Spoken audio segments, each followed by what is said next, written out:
Welcome back in, everybody, to Sports and Money. I am Ben Parker. I am joined by another special guest tonight. They call me Mista Yu, Youssef. I actually do quite a bit of work with him on our YouTube channel that we do on Sports and Money. So you've probably seen him before, but not like this. We're going to talk some WNBA tonight, specifically Caitlin Clark and other surrounding things. So we'll see where it takes us tonight. But Youssef, tell everybody a little bit more about yourself, what you do, and where they can find you, man. All right. Well, thanks, brother. I appreciate being back on with you, man. We always have fun together, so I really enjoy that. Thank you for the time tonight. Uh, I host They Call Me Mr. Yu, which is a podcast that's not about me. My name's in the name. It's a football show. We talk about everything else along with football. Every Monday at 9 a.m., I'm the co-host of the Wednesday wrap-up at the same time on Wednesday, and a new wrestling show called the Thursday Night Triple Threat. So before and after every premium live event in professional wrestling, we have a show about twice a month on Thursdays at 9 p.m. Eastern Standard Time. So I stay busy and launch a show on Sports and Money, man. You got a great group of guys there. So you can find us there, of course, on Tuesday nights at 9, well, more like 8 o'clock. Tuesday nights at 8 o'clock p.m. Sorry, EST. So pretty busy, man, but glad to be busy. Making great friends like you, man, and talking sports and life and family and everything, man. It's been a blast, man. So thanks for having me back on. I enjoy it. I have not known you a long time, but I have enjoyed every minute of it. And I plan to do this for a long time. It's a labor of love at the moment. We'll see if we can turn it into a career at some point. I got to say, just for our audience, we're battling Mother Nature tonight, and she tends to be undefeated. She does not like to lose. So if we have some technical difficulties, if me or Youssef turns into a radio guest at some point instead of a visual guest, or if the interview just abruptly stops, whatever, that's what's happening tonight. That's also why I'm in here at my kitchen table tonight, because I'm right next to my router, right next to hopefully all the power and juice I can get. But we'll see. Well, fingers crossed, we'll work our way through this. All right. Youssef, tonight, we just did our show, our YouTube show, about an hour ago. And I even had an interview scheduled in between this and that show, which we had to cut short due to the tech difficulties. But in our YouTube show, we were touching on Caitlin Clark, which, of course, is the hot button, and the WNBA. And we didn't specifically mention Angel Reese, but she's all mixed up in all of this. And you and I both were wanting to talk about it, so we're just doing this as a fun thing. I'm just going to say right off the bat, if I say something tonight that somebody doesn't like, I don't mean to do that. I don't mean to bother anybody with anything I say. This is just me and Youssef talking WNBA and talking a lot about that. So we're going to work our way through it. And I realize, sometimes these things are not easy to talk about. Sometimes they are just awkward. Sometimes they are just, hey, we're having to watch out for how people feel about certain things in certain ways. And that's not always easy. So again, if either one of us gets into an area that, hey, part of our audience just doesn't like, that's life. So we're going to work our way through it the best we can. But it's fun. This is fun. This is a fun time here. And so Youssef, I'm looking forward to it, man. You ready? Same here, man. Those kind of topics, man, they're not always easy to navigate, man. But no, I'm pretty honest, and most times it serves me well. Most times it does. Sometimes it doesn't. So it kind of depends. I'm going to be honest today. If you like it, great. If you don't like it, you can find me on Twitter, YouTube, Facebook. I ain't hard to find. We can talk about it. I'm happy to do that. But it is what it is with this topic. It just is what it is, man. I am in the opposite boat because, again, we all have different backgrounds, right? It's part of just what makes us who we are. I have been punished so many times in my lifetime. I'm now 44 years old. I have been punished so many times in my life for being honest. It has usually not worked out for me, unfortunately. I just think it's maybe the world I've been raised in. But we're going to walk through a lot of things tonight. The WNBA is fun. I thought it was fun last year because I got to watching the Aces. I watched the game 20 and 25 years ago. I didn't enjoy it as much then, even though I saw how talented the players were. I like the flow of the game better now. But again, that's just me from an aesthetic viewpoint. You've been watching this WNBA thing from all the way back in the day. So that's where we're going to start at tonight, Youssef. Okay. Yeah, I mean, they started in, I think it was 1996. I think it was significant because that's the year I got married. That's the year I moved from New York to South Carolina. Met my wife, been together ever since then. So I remember that time pretty well. Uh, I believe Lisa Leslie got drafted in '97, I think it was. I remember her name more than most. But I mean, I'm not gonna sit here and say it took the place of the NFL and Major League Baseball. It's not true. It wasn't even in my top five sports. I'm just being honest about it. I'm not trying to be a Yep. Stephen A. Smith out here, but I wasn't talking about that, nor was I even thinking about it. And most of it because of the coverage, most of it because of its relevance on the national stage. It just was something that if you saw it, it'd be like, oh wow, that's cool, man. I mean, I grew up with girls that can hoop. So it wasn't like it was a surprise to me that girls can play basketball. We're like, wow, they can play ball. No, that's not a shocker to me at all. Yeah, of Mhm. course they can. I've seen them do it. You know what I'm saying? But I guess as far as watching a whole entire WNBA game, I really wasn't there yet. It took me a while to get there. I gradually got there with the New York Liberty because I was in New York. It's my hometown. To watching Rebecca Lobo and watching players like Dawn Staley and Charlotte and just kind of watching them come along, Tamika Catchings and stuff. I mean, it can grow on you if you like basketball, but the product was a lot different than the NBA. Let's be honest. I mean, in the '90s, it was like the greatest era of NBA, in my opinion, ever. So that's where my focus was. But it's a hot topic right now. I get why, man. I mean, they've been around for a while, but why isn't it what it is now then? It's a question to talk about, something to discuss. Because And that's where we're straight going to go to. We'll come back to, I think, this aesthetic thing later, but we're going to go straight to that right now. The whole Caitlin Clark of it all, the Angel Reese of it all, the why are people all of a sudden tuned in now? Why do you think that is? Like, why is it all of a sudden overnight? Because I got my opinion as well. Why is it just overnight? Hey, this is a real thing. It's been around for a while. yeah, it's a really complicated question, man. I probably talked more WNBA recently than I have in my entire life.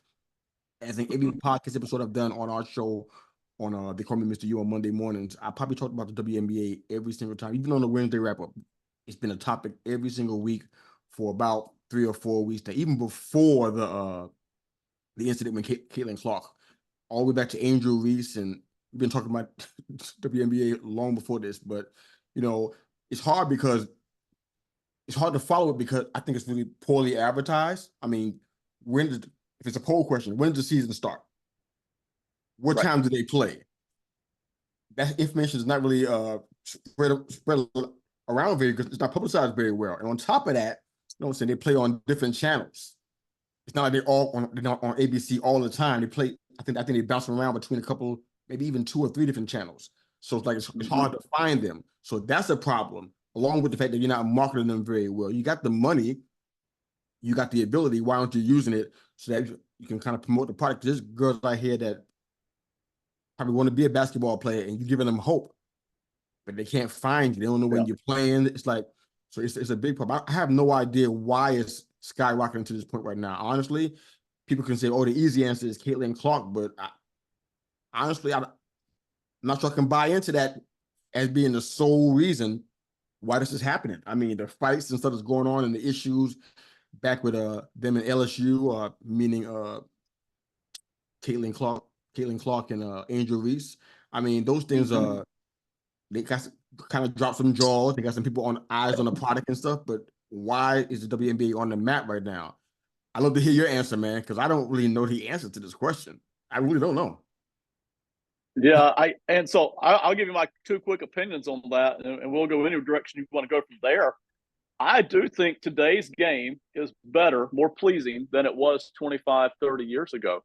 When I Okay. watched it when it first started, because I would used to watch the women's basketball, college basketball. So I watched Tennessee, Stanford, Yeah. Virginia back in the day. Those were the good teams, right? So when the WNBA started, I was like, hey, I'll try it out and see. But it tended to be a very slow game, a lot of bounce passes, a lot of layups, a lot of jump shots. It was really a lot like 1950s style NBA Oh basketball, to yeah. be Oh yeah. honest. There wasn't a plethora of athleticism, even though these girls were very skilled. These ladies were playing a tremendous technical game. It wasn't a very fast game, and it wasn't very athletic, and there wasn't a whole lot of downtown shooting. Well, that has all changed. It is a fast game now, up and down the court. These people are so athletic. You can tell. I think they work more now at the game than they used to, and I think they used to work at it a lot. but the Wow. athleticism is up. The 3-point shooting is up. Some of these girls are shooting fadeaway threes from a couple of feet beyond the arc, which you would never see back in the day unless it was just a Never. last second shot. And they're splashing them. It's just a better game, and I feel like it's a whole lot better to watch. But then I do think you have that other layer, which the sport needs, no matter how it gets it, the other layer of people who really don't care about the game at all. They just care about a conversation. So wherever there's something to talk about, good or bad, that's why you're going to have people from The View. That's why you're going to have people from the daytime talk shows. That's why you're going to have Sports Center catching up on some of this is, hey, here's something that people can talk about, good or bad. And so then you get that other layer, and that really does add to the sport, even though it's not always pleasant working our way through it. It is not always pleasant. Oh, no question about it, man. I mean, that it's kind of like I kind of refer to it, and this is probably going to be considered offensive, but I don't know a better word. It was kind of plotting back in the day. It was kind of like Yes. it wasn't I don't know. There was a lot of passing back in the day, but it just felt like it was slow. It was slow. And I don't know why, because those ladies were athletes without question. I named a few of them Uh-huh. already. Yeah. Like Sue Bird and Swing Cash, they were athletes. So it wasn't. I don't know if it was just the style of play they were playing or how they were being coached, but it's like it was just slow. Now it's like going a lot faster. But I don't know. Maybe you can tell me: is scoring up this year Yeah, above I other years, or is it in the same range? I haven't gone back to look statistically, so I'm not claiming to be a WNBA expert here. But my feeling is it feels like scores are up because it feels like the old scores used to flutter around, say, high 70s. It feels like these days we often get higher scores. Now, have I done a statistical backdrop on that? No, I haven't. But the game feels more higher scoring as well, which makes me more interested typically. Well, yeah, I mean that's I think that's football, baseball. We want to have Right. scoring and everything. I think it's not really a big surprise. I checked the stat earlier. Well, this was yesterday, actually, early yesterday, and it was saying that in I guess average of the NBA WNBA scoring leaders, the highest average over the past 20 years has been about 24 points. Honestly, that's not a lot if you think about it. Right. I said, I want to see how that matches against the NBA. So I checked that out. The NBA's scoring average over that same time frame is about 31 points. Not a massive difference. I wonder if some of the Caitlin Clark, if her some of the hoopla surrounding her is because of her scoring capabilities, and even the way that she actually scored when she was at Iowa. Most of it was was long range shooting. Uh, Her average is 31 points, the same amount as the NBA average. So it's like that's that's eye popping to me. So when she came into the league, you knew. I mean, even Diana Taurasi kind of predicted it, that reality is going to set in at some point. It didn't mean it was going to be a vigilante a mob with torches and sticks chasing after her, but it was going to definitely be a reckoning of sorts. Because you're going to come out there, you can't shoot from the 4-point line out there and it be uncontested. That's not going to happen here. This is a different level of player. This is a different level of professional. They're better than what Iowa was. Let's just be honest about it.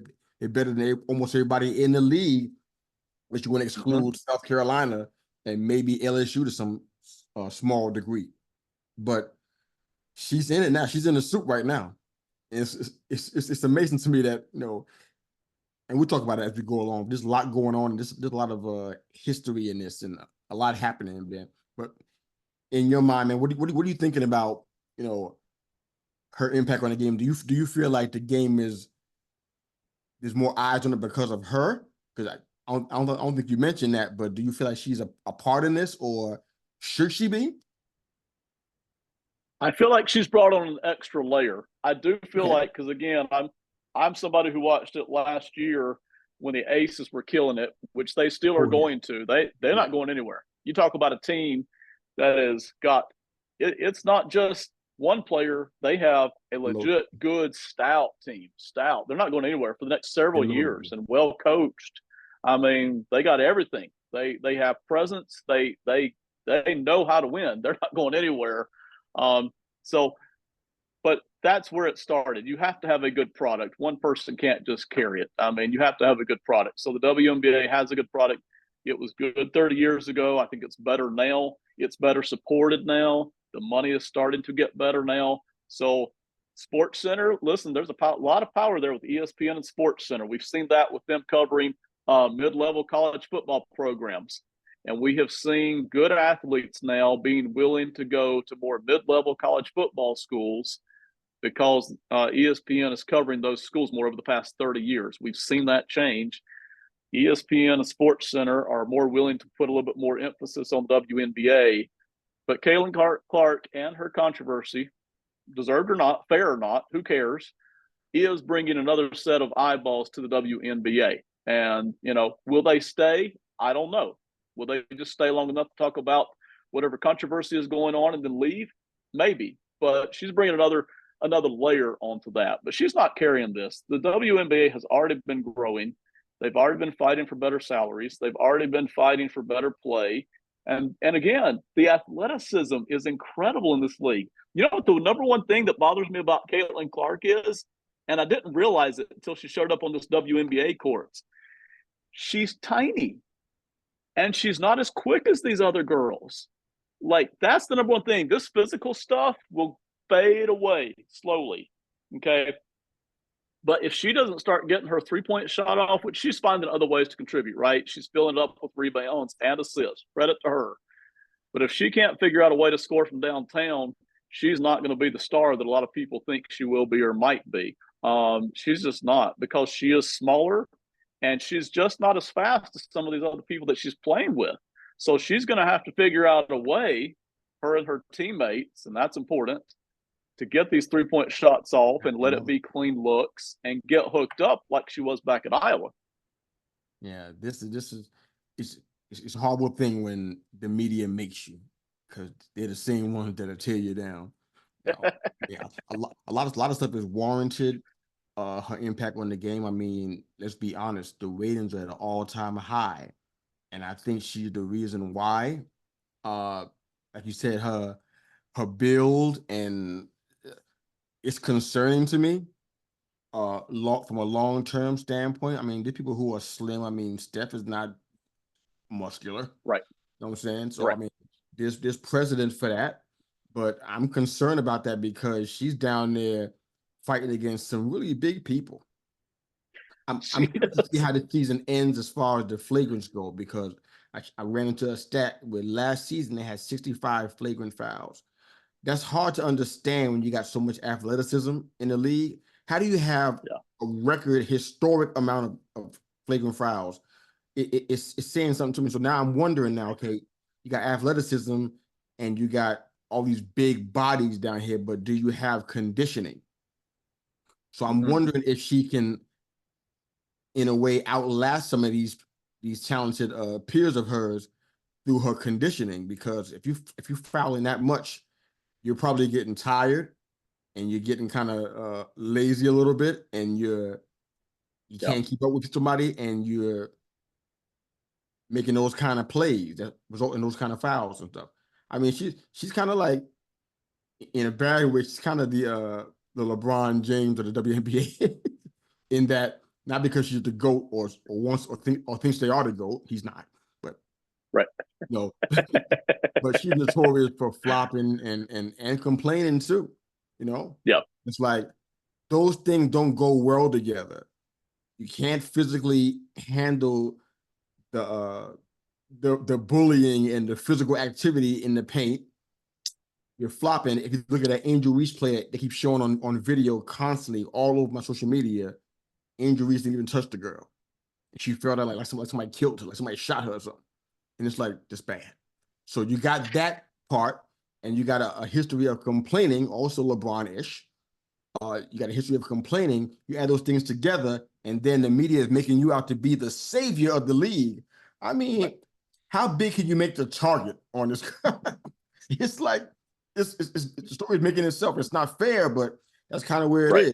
I really, you mentioned something that this is the part that I love to hear from you. I don't understand this part. What happened to her teammates in the midst of all this stuff? I Yeah. mean, all of these bullies and enforcers, so to speak, why nobody didn't show up for her, reach out, extend their hand, help her get up? I mean, no wonder you guys are 2-9. It makes perfect sense to me now. You ain't got no camaraderie. That coach ain't gonna make it into another season. I don't think. I think she's gonna be done. Her journey stops here this season, because if you can't coach that up and get teamwork and camaraderie going, it's like, wow, you got a problem. Yeah, she might be considered the face or the upcoming face of the league, but man, you got to protect some of that stuff.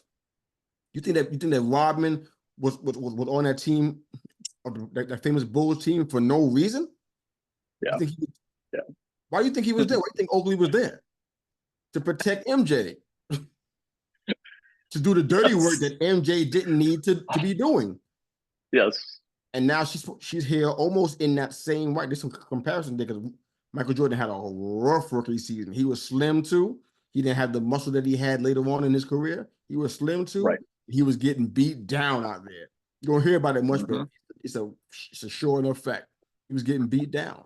And nobody's there to help out. There was no protection, no support, no retaliation. I respect that. Somebody say, you know what, I'm retaliating. You hit my girl, caught I'm gonna hit you. I don't think that happened. If it did, I missed it. Yeah, I agree. You're hitting on something that is the second thing that has bothered me about all of this. We'll come back to physicality because I've got a take on that, and I want to hear yours first. Sure. But the teammate thing is the second thing that has bothered me. Is where's the teammates? Because ultimately, all of this controversy and all of this Caitlin Clark stuff and all of the physicality stuff will kind of fade, and what will remain is, hey, you guys are teammates. You're trying to win some games here.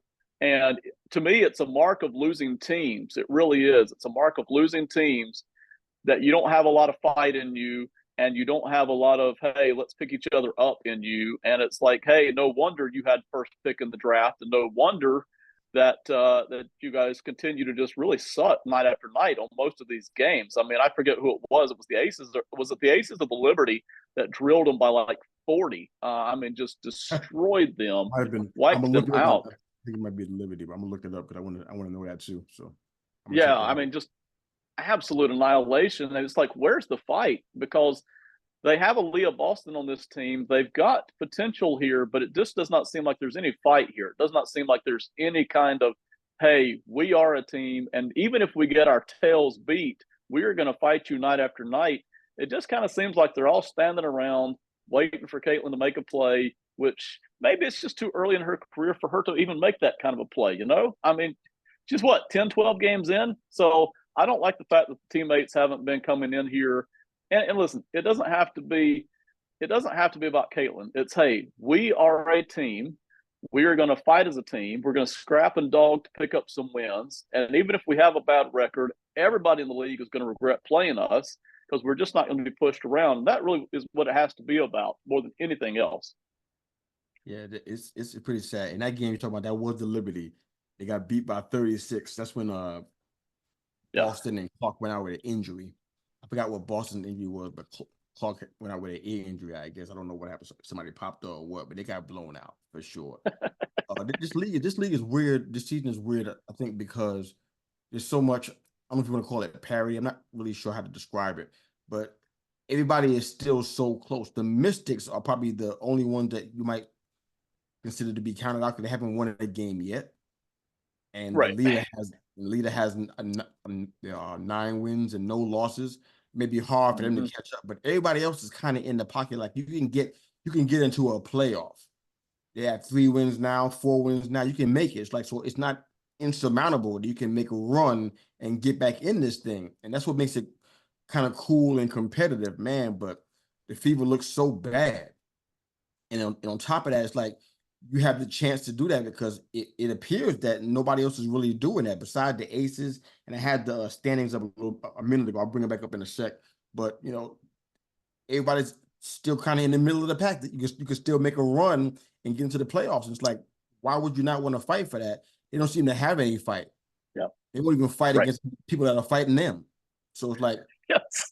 I'm amazed by that part. I don't understand. I don't know the culture. I don't know her background, I don't know anything about her. If it wasn't for the fact I saw her in the video, I wouldn't even know who she was, just to be honest about it. I'm just being fair. I don't know.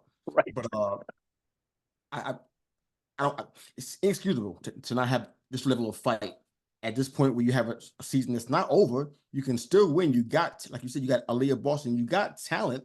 I mean, their leading scorer wasn't even Caitlin Clark in that blowout game. She had Right. like 5 assists, and then she turned the ball over 3 times. The leading scorer had 21 points. They were out there balling.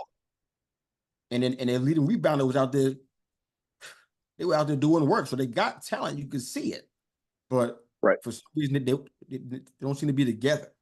And I feel like that's just a big part of this. I mean, we could talk about Caitlin Clark and media coverage, and we will. Physicality, her build. We could talk about all of that stuff. Her coming in on such a high, not a high horse, because it ain't really on her so much. I think she's been humble through all of this stuff. I don't think she's saying anything that we would be shocked by, like, oh wow. So I don't get that part. But just like there's no fight in this team, and that's really inexcusable. No. It really Yeah. is. See, that's ultimately that's where I'm going to come back to is, hey, we're a team, and listen, I can't tell you how many times in my really tiny sports career, which mostly included backyard sports or local sports, YMCA sports, that we were the worst team. But I went into the attitude of it with, hey, we may get beat, but I'm going to make sure you earn every bit of it. I'm going to give you nothing. You will earn every bit of it, and I'm going to make you work the entire time from start to finish. You will know that you had to work for this walking away because you will not be given anything. Whatever your strength is, I'm going to try to take that away. And if I find a weakness, I'm going to pick at it until you fix it. That's just the way it's going to be. No doubt. Even if I get beat by a lot, and I don't see that kind of fight out of this team, and I don't see that kind of fight out of the teammates, and even Caitlin herself at times seems a little put out or exhausted. I don't know what the word for it is. Overwhelmed maybe might be a little bit too strong of a word, but even her at times seems like, I'm tired of this. Well, get used to it. It's going to be here for a little while. Yeah, I don't know which two things are, which one thing or if both things are true. She does look like she's tired and spent. The Fever's schedule has been talked about a lot. They're playing a lot of games back to back with very little rest. I don't know why them and not anybody else. I don't have an answer for that, but that's for sure. Out of them 11 games, most of them were if not back to back, it was a very short time in between. So I'm not quite sure they were all road games or not, but it's going to take a toll on you for sure. That's just life in athletics. But the other part, I think that she's kind of taking the beating and emotionally starting to get to it. She's saying all the right thing that you should say.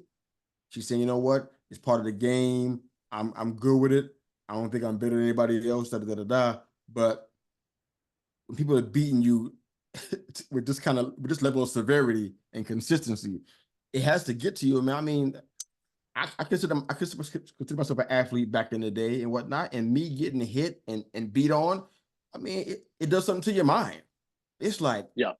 You might start sulking, you might start slumping your shoulders, you might start wanting to attack. I mean, it hits you in weird ways. But I mean, both of those things can be true, but she's definitely feeling the impacts of it. I hope she has a good support system, because I don't know if it's a team, because I don't know what they're doing to help her. But I hope she has a good support system that kind of can recognize, you know what, you got something great in your hands, you bring something to the table, you can turn this around. But a horrible scenario is, what if she doesn't? Right. What if you don't become what they say you are? What if you're not the great white hope? Right. What if you're not it? Man, I mean, you're going to get skewered out here.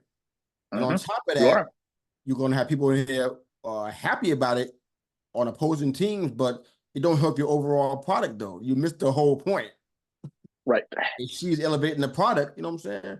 Ride that puppy while you can, because they haven't always had that. There've been years where they didn't have a face of that magnitude. And that's not on the people or the players.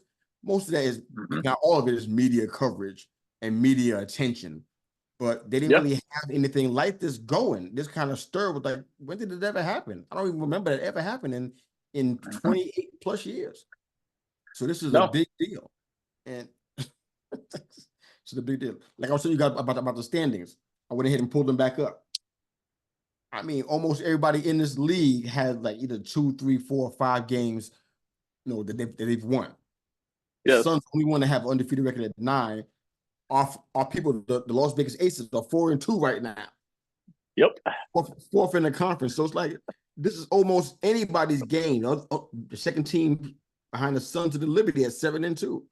So Yeah. beside that, everybody is 5 wins or under in the whole entire rest of the league. You can't tell me this is not wide open for you. It's right here. Silver Right platter, there. all shined up and ready to go. This is it. You know what I'm saying? And if almost playing against each other, no camaraderie, no unity, no teamwork, no sense of team pride. It's like you have to hit the rookie wall and lose all your games. You can win. That's what makes it so nerve-wracking, because they can, even with all they got going on and all the media coverage and all the drama, I'm sure she's feeling it personally as well. You can still win this year in your first year. Why would you not want to? You know what I mean?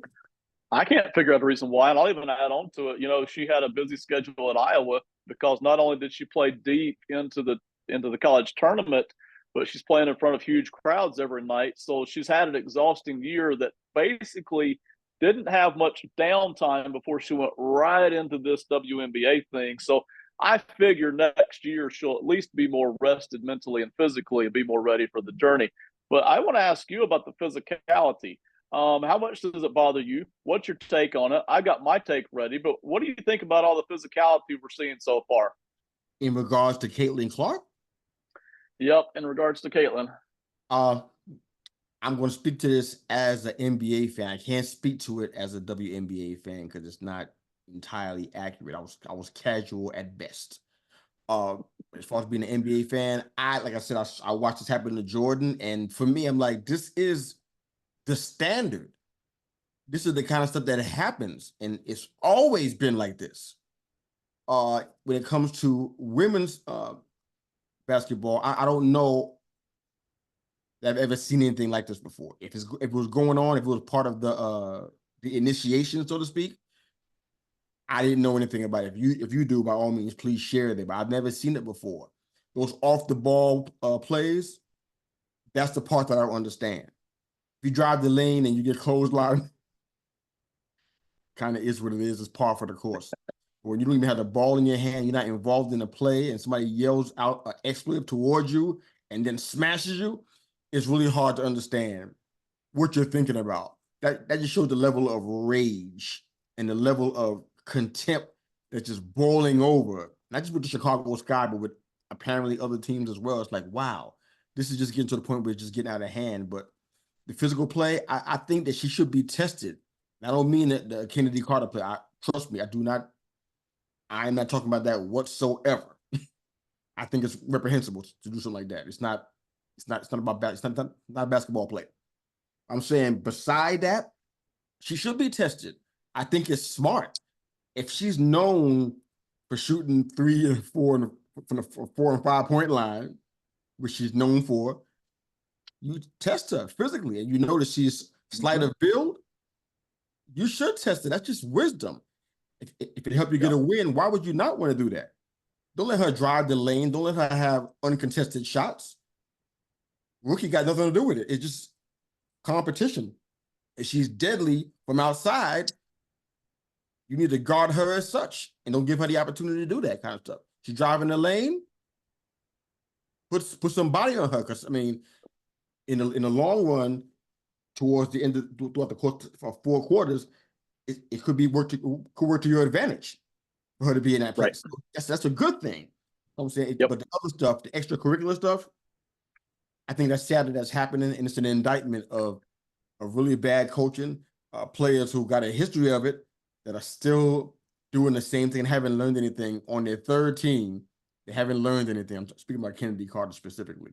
Haven't learned anything from their behavior in the past. Still doing the same thuggish behavior they were doing before, and it's like it's going unchecked. It's like, wow, this is what we have right here, and you wonder why your product is struggling a little bit.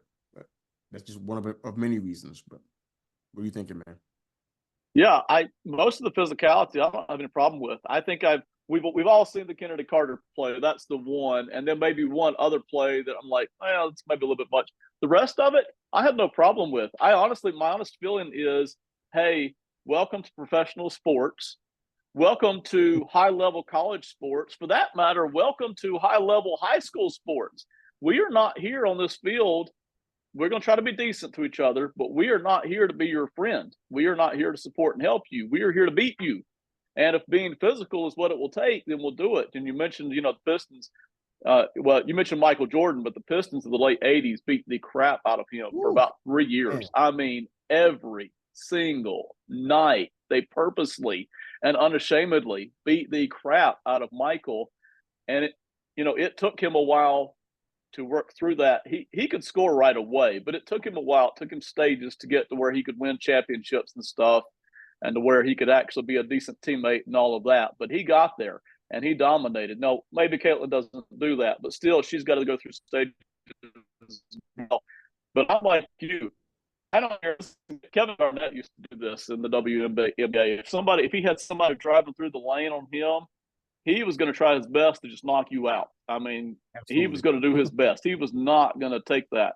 You're not going to do that. The New York Knicks, I mentioned them from the '90s in an earlier episode we did. Yes. The New York Knicks made no mistake about it. But listen, that's real life too. Anytime that you have somebody that is getting that much attention, people are not going to be happy about that. They're not really going to want you to just come out and have a bed of ease or bed of success either. So you have two things. You have the wisdom of, hey, we're here to beat you. That's the number one reason all this physicality. We are here to beat you.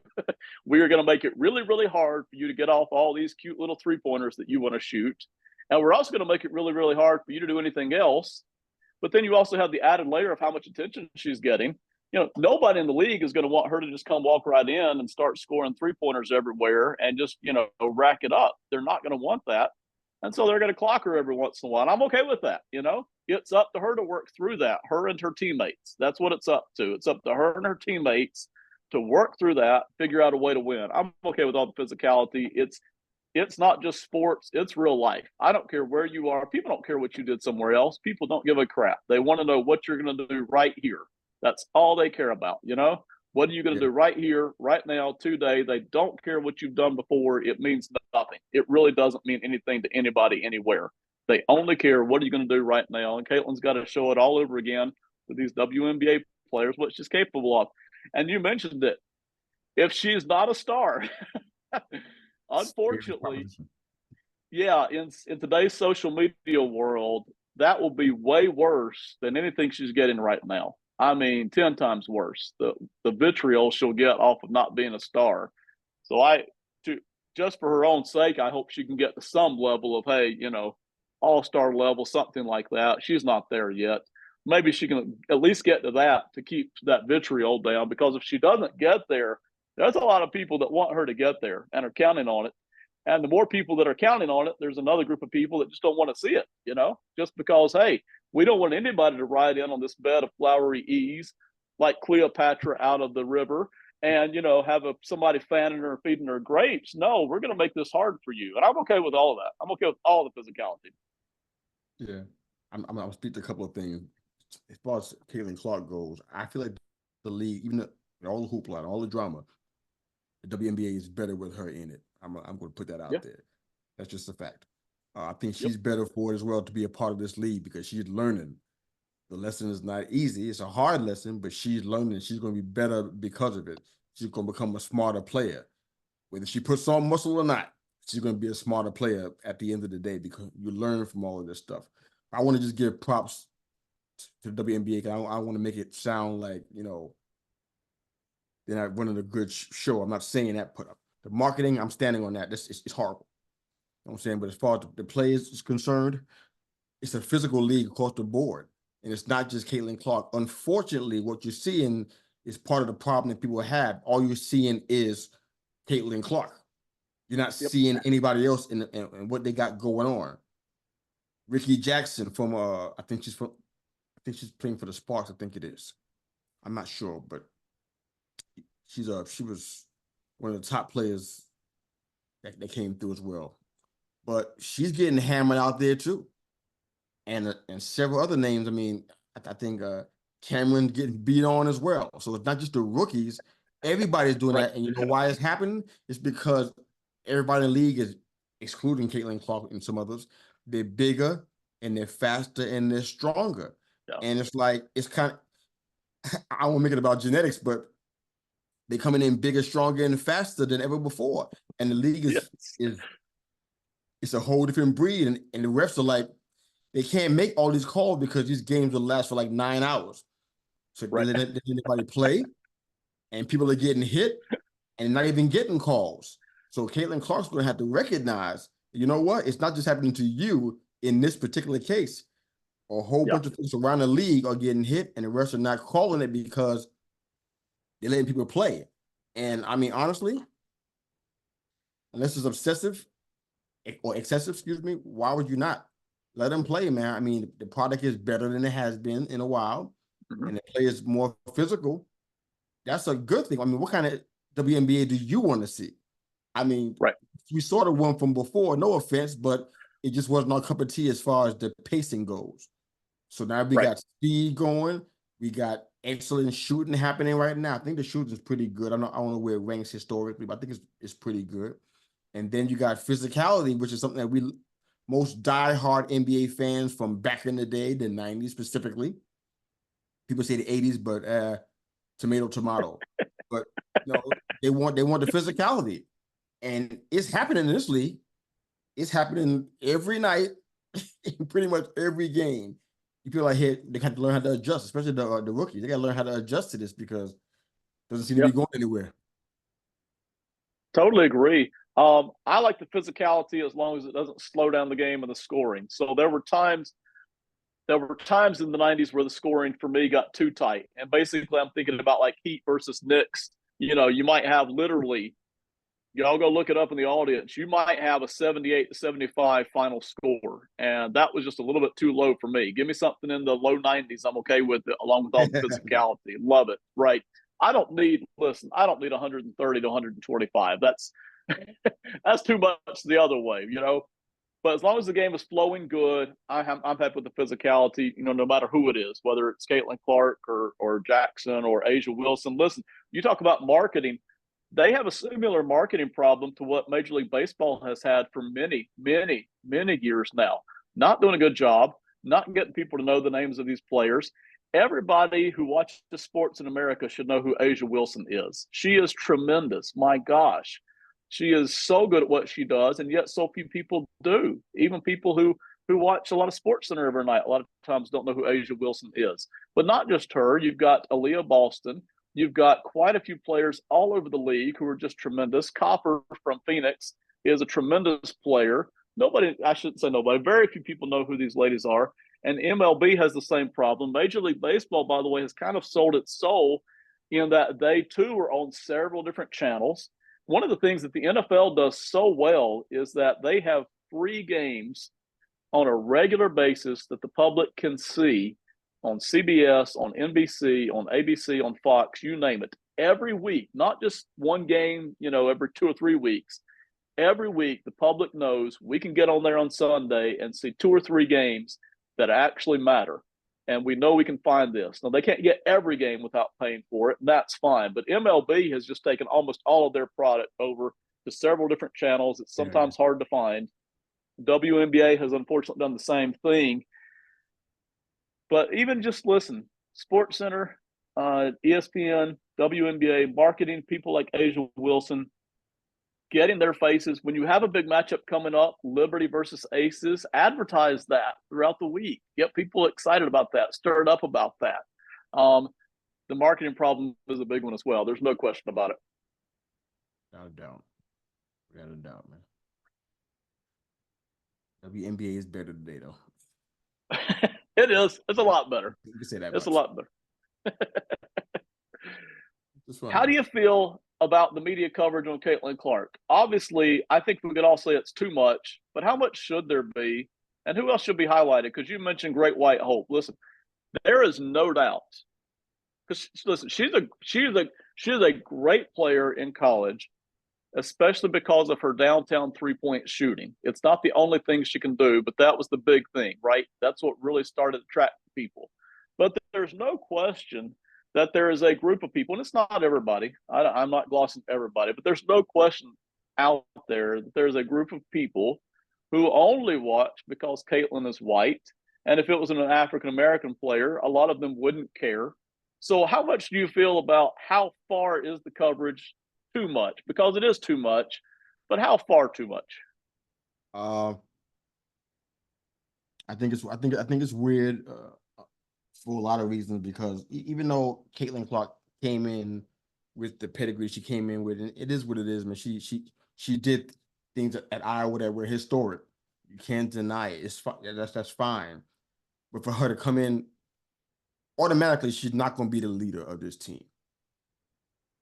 You may want her to lead, but in all actuality and factuality, she can't lead this team yet. Right. She's new on the job. She's still learning she didn't finish orientation yet. She's still working. Right. She's still learning where the bathroom is on this job. She don't know where the lunchroom is yet. She don't know what time to go on break yet. She just got here. She can't be the leader of this team. Okay. So what that means is that somebody else is the leader. So we got a conference, at a post-game conference, and every question is about her. It's weird. It feels like it's slanted, and it doesn't shine a light on those players. And you wonder why they won't extend a hand and pick her up. They probably feeling some kind of way about the fact that she's been there for how many years on the team? Probably been there 2, 3, 5 years, maybe even longer. And nobody's ever even asked a question about them or to them. Yeah. And everything's going toward her. So it's like, that's not good.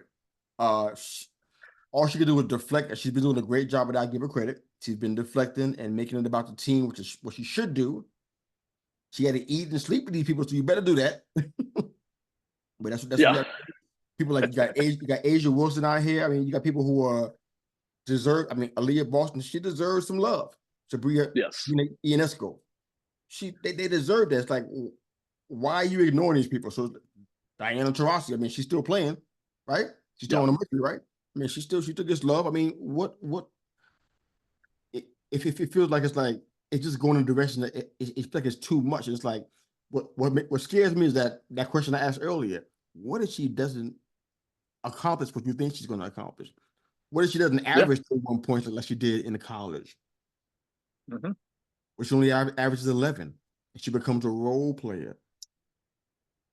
Where she scores 10 points and has 5 assists every game. What if that happens?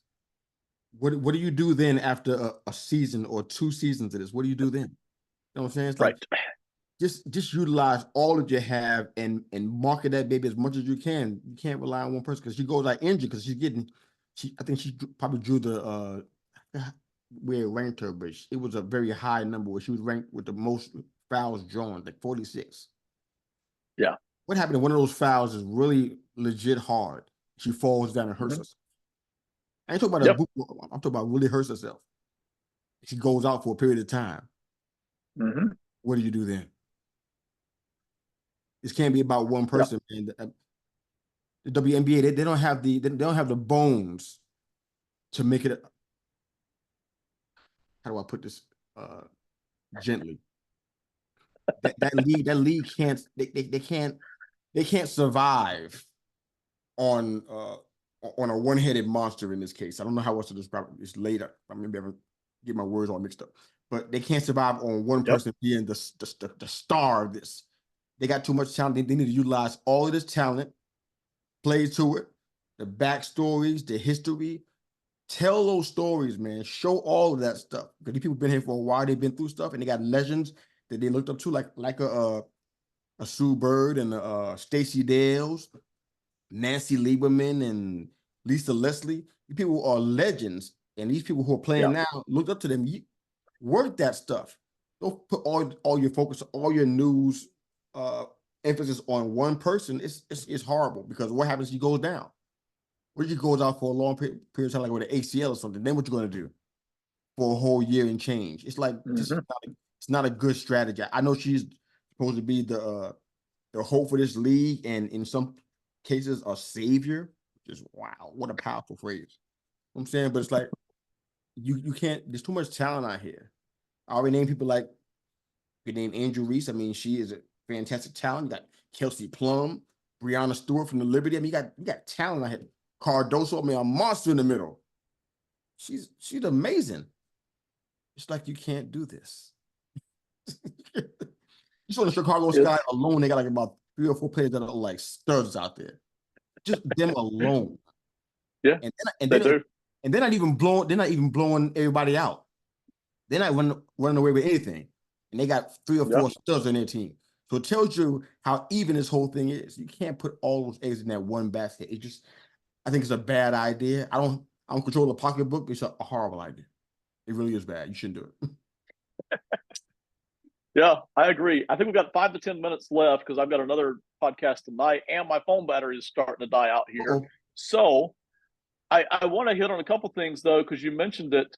I do like the fact SportsCenter has been doing this. I don't know how long, but SportsCenter has been doing this recently for sure, having actual college women's basketball players in studio for interviews during SportsCenter. I'm sure they weren't recording during SportsCenter, but they put them on. So they actually have people like Juju Smith from out at UCLA, or sorry, USC, come on live. They've been doing this, so I do like that. That does help the game. But you're right, Caitlin Clark by herself is probably, she would have to be the all-time greatest player and look amazing doing it in order for it to actually carry the league. My hope is that people actually come and see the product and stay, whether she's great or not. But unfortunately, the frustrating part is modern society, and part of this is, well, a lot of this is social media. Modern society is like a tidal wave in which we don't really have a lot of calm middle ground. It's splashing way this way, and then all of a sudden you have the waves coming way this way. And it's extremes, and it's too far. And you have these waves of people with their emotions come crashing down. Then all of a sudden, this wave of emotion with people comes crashing the other way. And so you have all these media people who want to talk about Caitlin, the physicality, and everything else, and they're not coming for the game, And as soon as there's really no story anymore, they're checking out. So you're right. This can't be what carries the WNBA. It has to be the product. It has to be all the great players that are involved here. And people want to compare this, and we can dive into this for the last few minutes if you want. People want to compare this to Larry and Magic back in the day. I don't see Larry and Magic here. I just don't. Larry and Magic back in the day were immediately great. I mean, immediately. They didn't wait a year, 2 years. They were immediately great. And not only that, they were winning titles almost immediately. They were on sucky teams, and they weren't being carried by the media. They were the ones who were so darn good that the media had to come and start covering them because they were just so good. So this is different. And it can't just be, hey, we'll set up villain and bad guy here and good guy here, however these roles want to play out, and that be the story. These players need to actually get good first. But, oh, by the way, we've got a ton of good players already in this league, and the basketball is good. The aesthetics are fun now. That needs to be what carries the day. And eventually, all these storytellers and people that want to just concentrate on one person, they're going to go. They're going to leave. They're going to go on to the next big story, whatever is important to them and their ratings. But I'm hoping that people stay, some people stay, and see how good the product is. It's really weird, man. It feels like it's like a double standard, man. They had I know a name, but I don't know a whole lot about her, but a name that comes to mind is Sophie Cunningham. She came out of Mizzou. Yeah. Same, almost a similar situation to Caitlin Clark, put it like that. Mizzou's leading scorer all time, whatever it was, all-time leader in free throws, and like just a whole bunch of career record numbers and whatnot. She came out. I didn't hear any of that stuff in this situation for her. I mean, fantastic at what she does, man. She's a star in this league, but you don't hear anything about her. No, like, never. I mean, I can go through this list, man. There's so many names I can pick out that have been there for the past 2-3 years that I'm not saying that they like Caitlin Clark. It's not really my point. It's just Mm-hmm. they deserve coverage long before now, and it's like, what's it going to take for them to get that kind of recognition? What actually has to happen? You got a team out here that's undefeated. They haven't lost to anybody. You Yeah. can't find one person to talk about on that team. Nope. Really? We ain't gonna do it. Come on. They're like, not enough. Not gonna do it. Not gonna talk about them. Act like you don't see them. Yeah, Like, come that's on, exactly right. this is ridiculous. So it just feels like, I mean, and I hate to keep bringing. Well, I haven't done it. I tried to avoid the race part of all this stuff because I just feel like it's not. There's not enough weight to this to make it about that. But then again, I don't know what people are saying and doing behind the scenes. But it's just like, man, maybe it's more race related from a media standpoint than it is the actual players. Yeah. That can be fair. I mean, honestly, if you want to really get into it on a non WNBA thing, I've seen times. Let's use Michigan as an example with their water issue, right? Mm-hmm. That was going on for a minute, and nobody Yeah. was saying anything about it because it was happening in impoverished, underprivileged communities, or Yeah. however you would describe it. Something similar like that happened out here on the East Coast in an affluent area. It Mm-hmm. got solved in a matter of days. Yep. That's media coverage. Yep. We It is. heard about the other one. We heard about the latter faster than we heard about the former. And it's like the people involved, the people involved is what it is, but the media coverage is what played the part. It's what made the difference. And in this case, I feel like with all that's going on the court, the media coverage is what's sparking a lot of this stuff, a lot of the reaction, a lot of the contempt, the resentment. And they can't take it out on the media because how? Mm-hmm. Where do Right. where do you aim your pistol? Where do you Yep. aim the bow and arrow?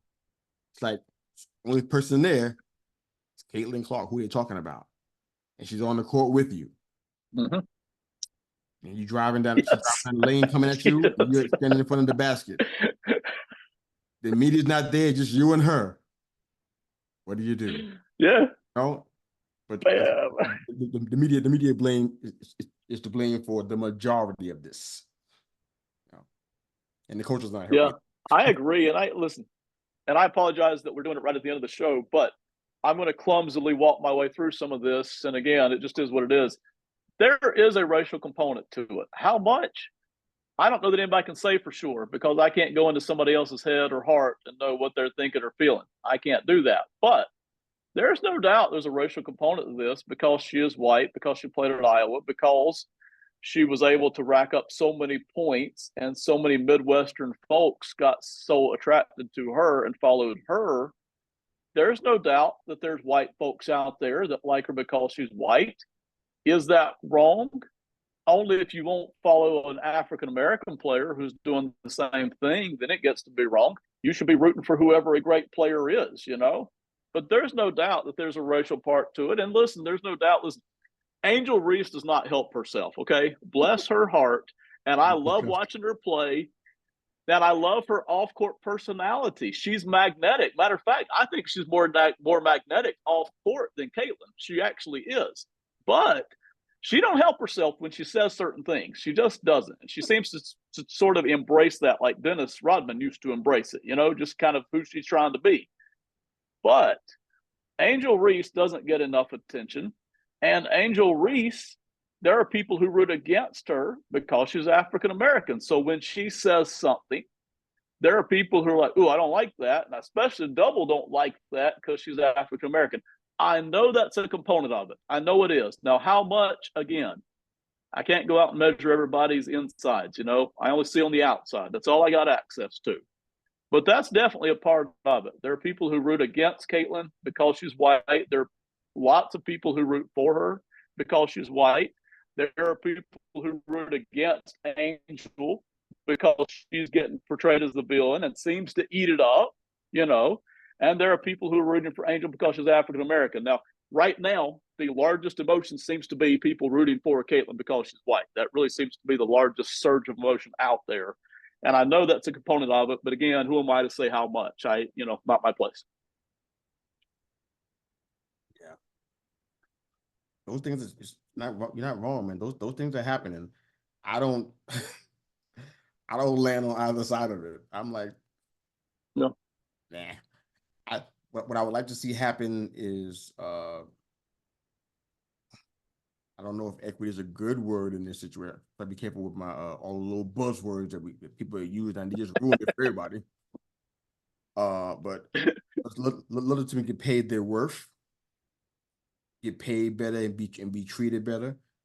Because I think women's basketball, we know it matters to people. Look what happened Right. in college recently. Look at the records Right. and the numbers that they pulled in. People care about women's basketball. For some reason, they struggle to care about the WNBA. So all this stuff that's going on right now is just making people pay attention to it for some strange reason. How long you can ride that out, I don't know. Maybe as long as these people are healthy, you can ride it out. As long as they have animosity between you can ride it out. I don't know how to keep milking that puppy. I don't know, but I think it's just sad that we're at this place where we're having to do this because the league is like, okay, the league is better, but it's like, are they better organically because the product is better? Right. Or are they better because they got more drama out here? I'm like, what if that, and this is probably the last thing I can say about this. What if this was the NBA and their product wasn't better, but they're better because they have more drama, which is almost kind of the case right now. Is that something to be proud of? It's better because Draymond Green's out here clotheslining people. Is that really what you want to go with? This is your claim to fame. This is going to be the mark of this era. And you got people out here acting thuggish like this. Is this what you want to have going on? Or do you want to have somebody like Anthony Edwards that's just making history so much so that people are trying to compare him to the greatest of all time? Which one would you prefer? And in this case, I feel like for the NBA, I want them to build it organically, market it right, get it in front of people the right way, have scoring advantages and just just better basketball across the board. I think it's going to be better long term, and people will respect it because right now they probably don't because of what they saw in the past. So it can't be built on drama because when the drama dies off, and it always does, what are you left with? A subpar product? That's not what you want. Yeah, totally agree. My battery is dying. The reason I don't have it on charge is because I was fighting Mother Nature. All of my chargers are out of my office, so I'm going to have to shut this thing down. But I've enjoyed it. I don't even think we covered everything we wanted to cover tonight, but I've enjoyed how much we got to. And maybe in 3 or 4 weeks, yourself, man, you can do it again. Let's do it, brother. Totally down. All right. Everybody, thank you for watching. Appreciate it. Enjoy the WNBA season, and we'll see you next time. Bye.